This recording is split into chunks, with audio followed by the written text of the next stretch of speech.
Hello friends, my name is Karan and welcome to my YouTube channel. दोस्तों, इस देश के नागरिक होने के नाते हमारे दिमाग में अक्सर सवाल आता है कि हमारी सरकार हमारे लिए वास्तव में क्या कर रही है। जहां मैं करंट गवर्नमेंट की अचीवमेंट्स पे एक सीरीज बनाने जा रहा हूं, लेकिन प्लीज स्टॉप हियर। जहां मेरा पर्पस बिल्कुल ये नहीं है कि मैं आपके पॉलिटिकल व्यूज़ बदलूं।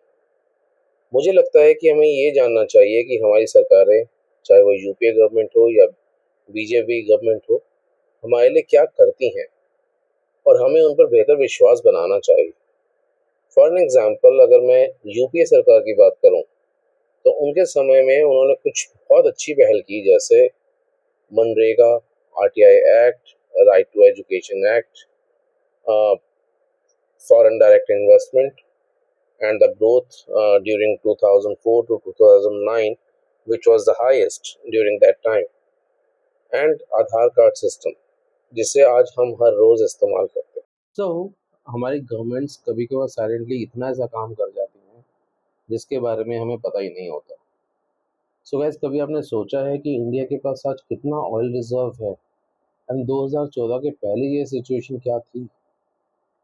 इस वीडियो में हम इंडिया के स्ट्रेटेजिक पेट्रोलियम रिजर्व को देखेंगे। Petroleum reserve basically crude oil का स्टॉक होता है जो गवर्नमेंट क्राइसिस के टाइम के लिए स्टोर करती है। इंडिया में इन अंडरग्राउंड स्टोरेज कैवर्न्स को स्ट्रेटेजिक पेट्रोलियम रिजर्व या फिर एसपीआर कहते हैं। ये ऑयल इंडिया के रिफाइनरीज और फ्यूल सप्लाई को इमरजेंसी में बैकअप देता है, ताकि पेट्रोल, डीजल, गैस का सप्लाई डिस्टर्ब ना हो। अभी मिनिस्ट्री ऑफ पेट्रोलियम के डेटा के हिसाब से इंडिया के एसपीआर की total capacity approximately 5.33 million metric tons है। आज ये रिजर्व्स लगभग 64 to 67% फिल्ड हैं। इसके अलावा ऑयल मार्केटिंग कंपनीज के टैंक्स मिला के इंडिया की टोटल ऑयल स्टोरेज 74 डेज का सप्लाई कवर कर सकती है। मतलब ऑलमोस्ट 10 to 12 वीक्स तक ऑयल स्मूथली चल सकता है।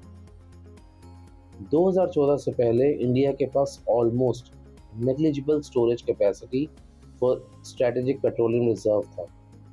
तब एसपीआर बेयरली शुरू हुआ था और स्टोरेज फैसिलिटीज इनकम्प्लीट थी।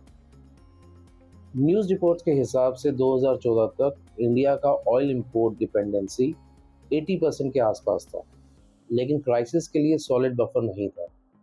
वो टाइम इंडिया के लिए एनर्जी सिक्योरिटी का एक काफ़ी वीक फेस था। 2014 के बाद क्या हुआ? 2014 के बाद गवर्नमेंट ने oil storage, exploration and refining तीनों पे फोकस बढ़ा दिया। गवर्नमेंट का लॉन्ग टर्म गोल है कि इंडिया के पास टोटल 90 डेज की ऑयल इंपोर्ट कवरेज होनी चाहिए। 2014 के पहले India totally oil import dependent था, लेकिन बफर कम था। आज भी 88% क्रूड नीड जो है इंपोर्ट से कवर होती है, लेकिन large SPR plus better storage ने इंडिया को क्राइसिस के टाइम पर बफर दिया है। इसलिए एनर्जी सिक्योरिटी स्ट्रांग है। तभी आप देखेंगे कि जहां मैक्सिमम हमारी सारी नेबरिंग कंट्रीज स्ट्रगल कर रही हैं for their petroleum needs during this war time, अपने इंडिया में सिचुएशन ऑलमोस्ट नॉर्मल है। अगर आपको ये इन्फॉर्मेशन अच्छी लगी हो तो प्लीज़ चैनल को लाइक एंड सब्सक्राइब करें और कमेंट्स में अपने सजेशन ज़रूर डालें। जय हिंद, जय भारत।